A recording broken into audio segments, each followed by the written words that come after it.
Hello my dear students, कैसे हैं आप सभी। मैं सौरभ आप सभी का हमारे YouTube channel Indian education academy by Saurabh sir पर हार्दिक स्वागत करता हूं। आशा करता हूं कि आप लोग एकदम बेहतरीन होंगे, मस्त होंगे, स्वस्थ होंगे, जबरदस्त होंगे।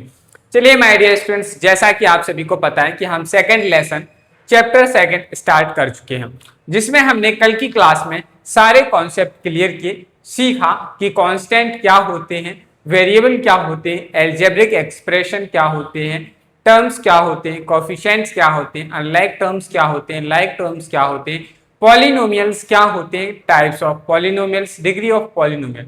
इस सारे कॉन्सेप्ट हमने कल की क्लास में कंप्लीट किए। आज हम इन्हीं कॉन्सेप्ट से बेस्ड एक्सरसाइज करने जा रहे हैं। आज की हमारी फर्स्ट एक्सरसाइज में हमने कल जो कुछ भी पढ़ा था उन सभी कॉन्सेप्ट्स का आज रिवीजन है। आपको मैं कुछ क्वेश्चंस कराऊंगा, उसके बाद आप बाकी की एक्सरसाइज के सारे क्वेश्चन अपने आप कर पाएंगे। Yes my dear students, concept आपने कल इतने अच्छे से सीखे कि आप उन कॉन्सेप्ट को जैसे ही आप उन्हें रिवाइज करेंगे, बाकी एक्सरसाइज के आप सारे क्वेश्चन फटाफट जल्दी से जल्दी कर पाएंगे। चलिए माय डियर स्टूडेंट्स, तो बिना समय बर्बाद किए हम अपनी क्लास को स्टार्ट करते हैं। फर्स्ट क्वेश्चन हमारे सामने लिखा है, find the degrees of the following polynomials.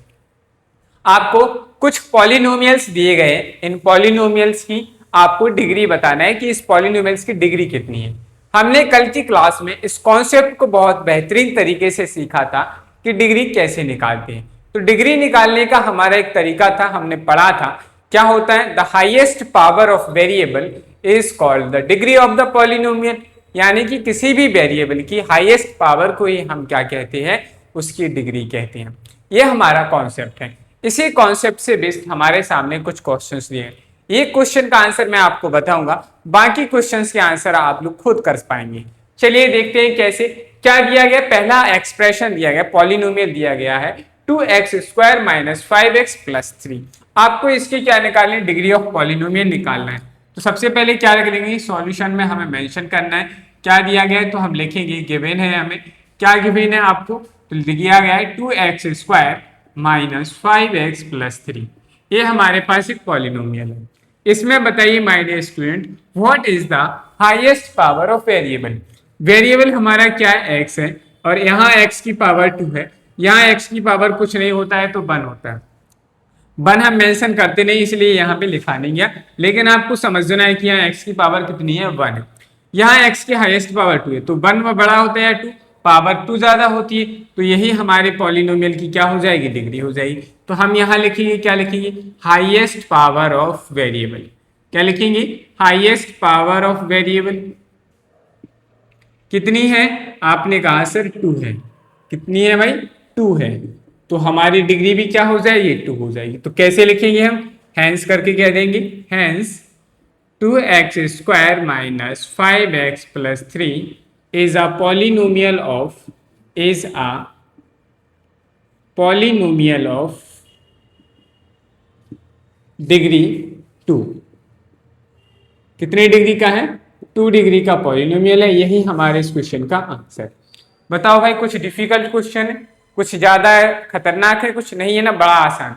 बताइए माय डियर स्टूडेंट्स, क्या आप बाकी के क्वेश्चंस का आंसर नहीं कर पाएंगे। जल्दी से फटाफट से क्वेश्चन नंबर 2 का आंसर बताइए कि क्वेश्चन नंबर 2 में जो पॉलिनोमियल दिया गया है, इस पॉलिनोमियल की डिग्री क्या है। आप देखते ही आंसर बता देंगे। आपने देखा सर, इस पॉलिनोमियल में y हमारा वेरिएबल है, और इस वेरिएबल की हाईएस्ट पावर हमें सर 3 दिख रही है। कितनी है, 3 है। That's why the degree of the this polynomial is 3। कितनी हो जाएगी, 3 हो जाएगी। आंसर आ गया। अब आप लोग बताइए क्वेश्चन नंबर 3 जो दिया गया -9, इस पॉलिनोमियल की डिग्री क्या है। जल्दी से अपना आंसर कमेंट बॉक्स में कमेंट करके बताइए। चलिए, तो हम फर्स्ट पार्ट हो गया हमारा, अब सेकंड पार्ट को करते हैं। सेम इसी तरीके से करना है। सेकंड पार्ट आप लोगों के लिए वर्क है, मैं आपको सीधा थर्ड पार्ट बता रहा हूं। थर्ड पार्ट में क्या दिया गया, सॉल्यूशन में लिखेंगे गिवन पॉलिनोमियल। क्या लिखेंगे, गिवन पॉलिनोमियल। आप बताइए माय डियर स्टूडेंट्स, ये पॉलिनोमियल तो है, लेकिन हमने काइंड्स ऑफ पॉलिनोमियल पढ़े थे डिग्री के बेसिस पर। तो हमने सीखा था कि इस टाइप के पॉलिनोमियल को हम क्या नाम लेके बुलाते हैं। जल्दी से बताइए, इस पॉलिनोमियल का क्या नेम होगा। अगर हम बात करें टाइप्स में, डिग्री की बेसिस पर इस पॉलिनोमियल को आप क्या कहेंगे, लीनियर पॉलिनोमियल कहेंगे, क्वाड्रेटिक पॉलिनोमियल कहेंगे, या आप इसे क्यूबिक पॉलिनोमियल कहेंगे, या आप इसे कांस्टेंट पॉलिनोमियल कहेंगे। बताइए इस पॉलिनोमियल को आप क्या बोलेंगे। तो आपने कहा सर ये तो इसमें हमारे पास कोई वेरिएबल नहीं है, सिर्फ एक ही टर्म है और उसमें जो टर्म है वो कांस्टेंट है, इसीलिए हम इसे क्या कहते हैं, कांस्टेंट पॉलिनोमियल कहेंगे। एक ऐसा पॉलिनोमियल है, यह एक कांस्टेंट पॉलिनोमियल है। जब भी कोई कांस्टेंट पॉलिनोमियल आता है तो उसकी डिग्री हमेशा 0 होती है। क्या कहा मैंने, जब भी कोई कांस्टेंट पॉलिनोमियल आएगा उसकी डिग्री हमेशा क्या होगी, 0। क्यों होगी 0, इस बात को समझना बहुत जरूरी है। यहां देखिए जैसे हमारे पास एक पॉलिनोमियल है -9। अब यहाँ 9 -9 को -9 ही लिखना है। आप सभी ने क्लास 8 में एक्सपोनेंट चैप्टर पढ़ा होगा। एक्सपोनेंट चैप्टर में हमने पढ़ा था कि अगर हम सर किसी भी नंबर की पावर 0 कर दें, अगर किसी वेरिएबल या किसी नंबर की पावर 0 होती है उसकी वैल्यू कितनी होती है, आपने कहा सर 1 होती है। तो माइनस का 9 मल्टीप्लाई बाई 1। अब 1 का मल्टीप्लाई इसमें करेंगे कितना आएगा, -9 ही आए। अब माय डियर स्टूडेंट्स अगर ये ऐसा है तो हम 1 को क्या लिख सकते हैं, x लिख सकते हैं, x की पावर 0 लिख सकते हैं कि नहीं। आप कोई सा भी वेरिएबल ले सकते हैं।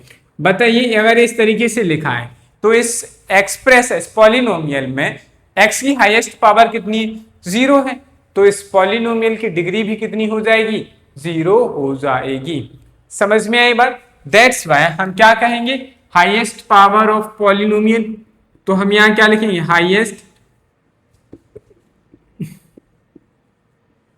Highest power of variable is 0। Highest power of variable is, highest power variable की कितनी है, 0 है।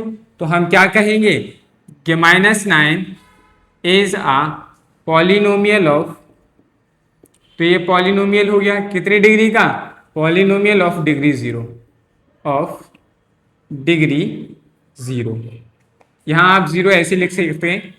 यही हमारे क्वेश्चन का क्या आ गया, फाइनल आंसर है। नेक्स्ट क्वेश्चन नंबर 4 भी आपके लिए होमवर्क है माय डियर स्टूडेंट्स। बताइए 4z-3, इसमें आपके पास जो वेरिएबल दिया गया उस वेरिएबल की हाईएस्ट पावर कितनी है, वही इस वेरिएबल की क्या होगी, डिग्री होगी। तो ये थे हमारे पहले टाइप के क्वेश्चंस जिन्हें आप बड़े आसानी से कर पाए हैं, और फटाफट से आप लोग इन्हें नोट कर लीजिए और फिर हम आगे नेक्स्ट टाइप के क्वेश्चन की ओर चलते हैं। हाँ तो माय डियर स्टूडेंट्स अब हमारा नेक्स्ट क्वेश्चन आपके सामने है। नेक्स्ट क्वेश्चन है right polynomials of degree 1, 2 and 3। आपको 3 एग्जांपल देने हैं, यानी कि 3 पॉलिनोमियल्स लिखने हैं, जिसमें एक पॉलिनोमियल ऐसा लिखिए जिसकी डिग्री कितनी हो 1, दूसरा पॉलिनोमियल ऐसा लिखिए जिसकी डिग्री कितनी हो 2, तीसरा पॉलिनोमियल आपको ऐसा लिखना है जिसकी डिग्री हो 3। अब हमारे देखो भाई हमने अभी पिछला क्वेश्चन जो किया सेम उसी क्वेश्चन पर बेस्ड हमारा सेकंड क्वेश्चन है। वहां हम पॉलिनोमियल की डिग्री बता रहे थे, यहां हमें पॉलिनोमियल ही बताना। जरूरी नहीं है कि आप सेम पॉलिनोमियल लीजिए, आप कोई सा भी पॉलिनोमियल लीजिए, बस उसकी डिग्री कितनी होनी चाहिए, 1 होनी चाहिए। अगर आप 1 डिग्री के लिए जो पॉलिनोमियल का फॉर्म लेंगे वो आपका सही है। जैसे हमने लास्ट पिछला जो क्वेश्चन किया उसमें 4th पार्ट में था 4z-3, क्या था 4z-3, वो हमारा क्या है, पॉलिनोमियल है जिसकी डिग्री कितनी है 1 है। तो हमारा इस क्वेश्चन में का आंसर तो पहला से वही है। बताओ कुछ गलत है कि नहीं इसमें। तो हमें क्या करना है, सॉल्यूशन, कुछ नहीं भाई, बस आप बड़े आराम से यहाँ पे लिखिए सॉरी, सॉल्यूशन में लिखेंगे, आपको लिखना है पॉलिनोमियल ऑफ डिग्री 1। हम पहले पॉलिनोमियल लिख रहे हैं जिसकी डिग्री कितनी है 1 है। आप चाहे तो 4z-3 लिख सकते हैं, आपकी इच्छा भाई। जो भी एग्जाम्पल, इस क्वेश्चन का आंसर सभी का अलग अलग आएगा, वेरी करेगा, तो आपको जरूरी नहीं कि जैसा मैं लिख रहा हूँ आप वैसा ही, आप दूसरा भी लिख सकते हैं। जैसे आप 2x+5 भी लिख सकते हैं। मान लीजिए आपका मन हुआ, आपने कहा सर नहीं हम तो 3p-7 लिखेंगे, आप ऐसे लिख लीजिए। किसी ने कहा सर हम तो 4a+9 लिखेंगे, आप ऐसे लिख लीजिए। किसी ने कहा सर हम 5p+11 लिखेंगे, ठीक है भाई, आप जितने ऐसे भी चाहें, जो भी चाहें आप पॉलिनोमियल लिखें। यहाँ पर मैंने इतने सारे एग्जाम्पल्स लिखे, लेकिन आपको एग्जाम में इस क्वेश्चन के आंसर में सिर्फ एक ही पॉलिनोमियल लिखना है जिसकी डिग्री कितनी हो 1 हो। तो आप इनमें से जो भी चाहें, अगर आपको भी लगता है कि आप अपने मन से कुछ अच्छा लिख सकते हैं, तो एक डिग्री वाला जिसकी एक ऐसा पॉलिनोमियल लिखिए जिसकी डिग्री कितनी है 1 है। चलिए माय डियर स्टूडेंट्स, अभी हमारा सेकंड पार्ट है, यानी कि हमें एक ऐसा पॉलिनोमियल लिखना है जिसकी डिग्री 2 हो।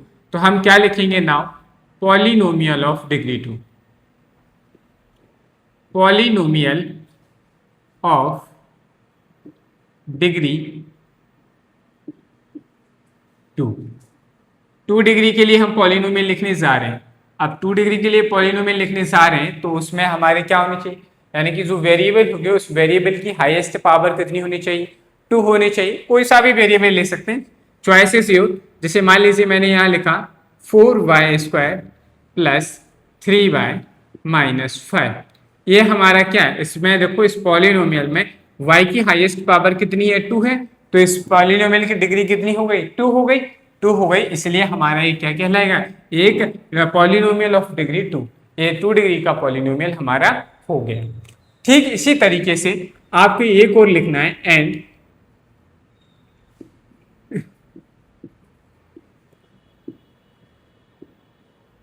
पॉलिनोमियल ऑफ डिग्री 3, हमें 3 डिग्री का पॉलिनोमियल लिखना है। यानी कि इसका मतलब क्या हुआ, एक ऐसा पॉलिनोमियल लिखिए, यानी कि आप कुछ इस तरीके से ऐसा कुछ लिखिए जिसमें वेरिएबल की हाईएस्ट पावर कितनी होनी चाहिए, 3 होनी चाहिए। अगर हाईएस्ट पावर 3 होगी तो हम उसे क्या कह देंगे, पॉलिनोमियल ऑफ डिग्री 3, ऑब्वियसली यही कहेंगे ना। तो अभी हमने इसमें एक एग्जाम्पल लिख देना है, कोई सा भी एग्जाम्पल लिख लीजिए, आप अपने हिसाब से भी बना सकते हैं। जैसे मैं यहाँ पे लिख लेता हूँ x³ plus 5x² minus 7x plus 11, ये हमारा क्या एक पॉलिनोमियल है। इसमें हमारे पास जो वेरिएबल है उस वेरिएबल की हाईएस्ट पावर कितनी है, 3 है। कितनी है, हाईएस्ट पावर 3 है। That's why this polynomial of degree 3, this is a polynomial of degree 3, ये पॉलिनोमियल है जिसकी डिग्री कितनी है, 3 हो गई है। और यही हमारे इस क्वेश्चन नंबर 2 का प्रॉपर आंसर है। समझ में आया, कुछ डिफिकल्ट है नहीं ये लग रहा ना, क्यों नहीं लग रहा है डिफिकल्ट, क्योंकि कल की क्लास में हम सारे कॉन्सेप्ट को अच्छे से क्लियर कर चुके थे, इसीलिए आज हमें एक्सरसाइज के क्वेश्चन बड़े आसान लग रहे हैं। तो यही तो एक तरीका होता है कि पहले अगर आप कॉन्सेप्ट को अच्छे से समझ लेते हैं, सीख जाते हैं, तो क्वेश्चंस आपके लिए बड़े इजी हो जाते हैं। तो फटाफट से आप लोग इसे नोट करिए और फिर हम नेक्स्ट क्वेश्चन की ओर चलते हैं, क्वेश्चन नंबर 3।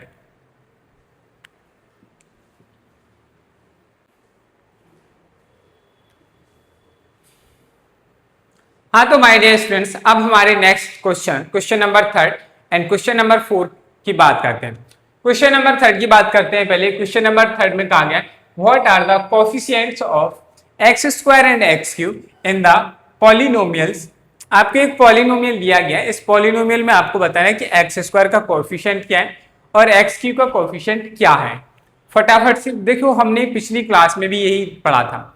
कोएफिशिएंट क्या होता है कि किसी भी वेरिएबल के साथ, जैसे यहाँ क्या पूछा गया x², तो आपको देखना है इस पॉलिनोमियल में x² जहां लिखा है उसके साथ जो न्यूमेरिकल वैल्यू लिखी होती है उसे ही हम क्या कहते हैं, कोएफिशिएंट कहते हैं। जब आप किसी भी वेरिएबल का कोएफिशिएंट बताते हैं तो इस कोएफिशिएंट में उसके साथ जो साइन होता है उसे भी लिखा जाता है। चलिए माय डियर स्टूडेंट्स, तो बात करते हैं इस क्वेश्चन के आंसर। सॉल्यूशन में अगर हम बात करें सॉल्यूशन, तो सबसे पहले क्या करेंगे, जो हमें क्वेश्चन में इंफॉर्मेशन दी जाती है सबसे पहले आप उसे मेंशन जरूर किया करें। तो हमें क्या दिया गया, आपको गिवन एक पॉलिनोमियल, तो हम लिखेंगे गिवन पॉलिनोमियल। क्या दिया गया, आपको पॉलिनोमियल दिया x⁴ minus 3x³ plus 6x² minus 2x plus 7। Coefficient हमसे किसका पूछा गया, पहले हम बताएंगे कोएफिशिएंट ऑफ x²। तो हम यहां क्या लिखेंगे, कोएफिशिएंट ऑफ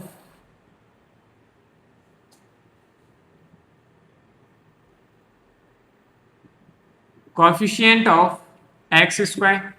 अब इस पॉलिनोमियल में x² वाला टर्म देखिए, पहले आपने देखा x² का टर्म सर ही रहा 6x²।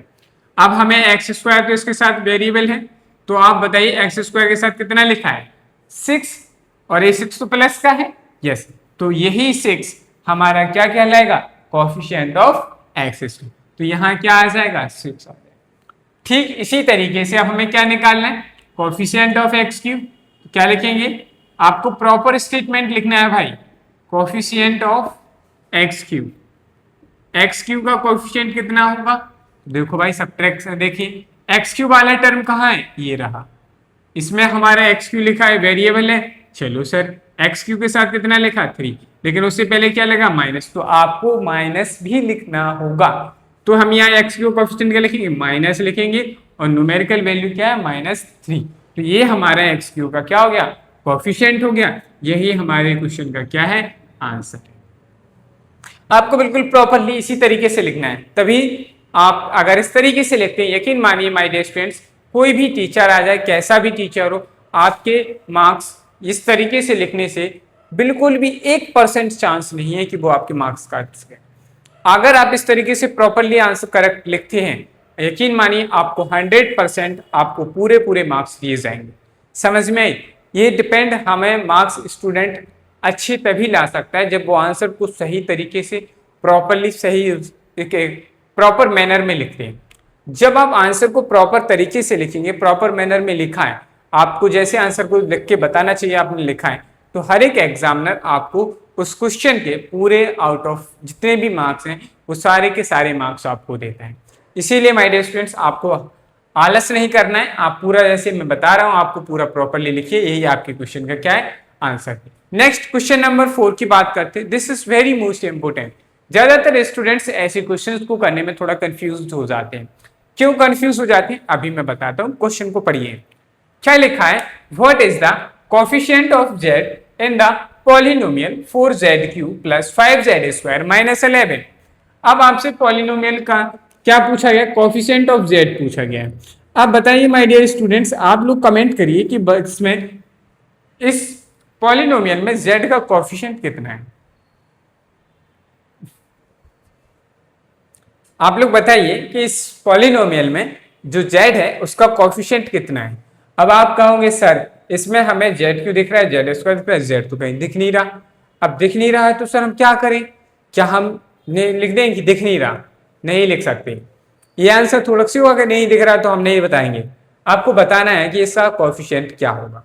अब आप कुछ लोग सोचेंगे सर z² लिखा है, z ही तो z² होता है, तो हम कह देंगे सर z का कोफिशिएंट 5 है। कुछ लोगों के मन में विचार आया कि सर हम ये भी तो कह सकते हैं सर z की हाईएस्ट पावर 3 है और हम कह देंगे z का कोफिशिएंट जो है वो 4 है। तो कुछ लोग ये भी आंसर सोच रहे होंगे। जितने भी स्टूडेंट ऐसी बात सोच रहे हैं, माय डियर स्टूडेंट्स, आप सभी का आंसर गलत है। चलिए अब समझते हैं कि तो सर इसका सही आंसर क्या होगा, हमें बताइए सर। तो सुनो माय डियर स्टूडेंट्स, जब भी आपसे कभी पूछा जाए कि z का कोफिशिएंट क्या है, या एक ऐसे टर्म का कोफिशिएंट पूछा जाए जो ऑलरेडी वहां पर नहीं है, मैंने क्या कहा, जैसे हमसे पूछा गया कोफिशिएंट ऑफ z, क्या इसमें z वाला टर्म है, यानी कि z की पावर सिर्फ 1 होनी चाहिए। इस पॉलिनोमियल में हमें, इस पॉलिनोमियल में आपको कहीं भी z की पावर 1 नहीं दिख रही। जो टर्म जब इस पॉलिनोमियल में है ही नहीं, तो उस टर्म को हम क्या मानते हैं, 0 मानेंगे। क्या मानेंगे, 0 मानेंगे, यानी कि हमने मान लिया कि 0 z है। और आप जानते हैं कि 0 का कभी भी किसी भी चीज में मल्टीप्लाई किया जाए तो आंसर क्या आता है, 0 होता है, और 0 को हम लिखते नहीं है। इसीलिए z के साथ जो कोफिशिएंट माना जाएगा, जब z वाला टर्म ही नहीं है, तो इसका मतलब हुआ कि सर z का जो कोफिशिएंट होगा वो क्या होगा, 0 होगा। इसीलिए हमारे इस पॉलिनोमियल में भी z का कोफिशिएंट टर्म है क्या, नहीं है। जब z का टर्म नहीं है, इसका मतलब क्या हुआ कि वो जो टर्म नहीं है उस टर्म का कोफिशिएंट क्या होगा, 0। ये सिर्फ इस पॉलिनोमियल के लिए नहीं है, बल्कि ऐसे सारे पॉलिनोमियल का आंसर है जिस पॉलिनोमियल में आपसे पूछा जाए कि इस वेरिएबल का कोफिशिएंट क्या है, और वह वेरिएबल या लिटरल कोफिशिएंट आपको उस पॉलिनोमियल में उसका टर्म ही नहीं दिया जाता है, तब आप उस क्वेश्चन का आंसर यानी कि उस वेरिएबल का कोफिशिएंट 0 लिखेंगे। तो सबसे पहले हम इसमें क्या लिखेंगे, गिवन वेरिएबल। गिवन वेरिएबल, तो हमारे पास वेरिएबल है, सॉरी वेरिएबल नहीं पॉलिनोमियल है, वेरिएबल थोड़ी सी गिवन पॉलिनोमियल, क्या लिखेंगे गिवन पॉलिनोमियल कितना दिया गया है 4z³ minus sorry plus 5z² और माइनस का 11, ठीक है। चलो भाई, तो हम यहाँ क्या कहेंगे द कोफिशिएंट ऑफ z, जब जिसका टर्म नहीं है तो हम क्या लिखेंगे, तो हम लिखेंगे the coefficient of z is equal to 0, बस क्योंकि जो टर्म नहीं है तो उसका कोफिशिएंट क्या होगा 0 होगा। यही हमारे क्वेश्चन का क्या है माय डियर स्टूडेंट्स आंसर है। बताइए क्या आप ऐसे सभी क्वेश्चंस का आंसर निकाल पाएंगे, निकाल सकते हैं। तो माय डियर स्टूडेंट्स मैं अब आपको एक क्वेश्चन दे रहा हूँ, यहीं पर है, आप लोग इस क्वेश्चन का आंसर कमेंट बॉक्स में बताइएगा। यानी कि मैंने एक एक्सप्रेशन लिखा p⁴ प्लस 6p² माइनस 7, इसमें व्हाट इज द, इस पॉलिनोमियल में p का कोफिशिएंट कितना है, इस पॉलिनोमियल में p का कोफिशिएंट कितना है बताइए, p का कोफिशिएंट ऑफ p,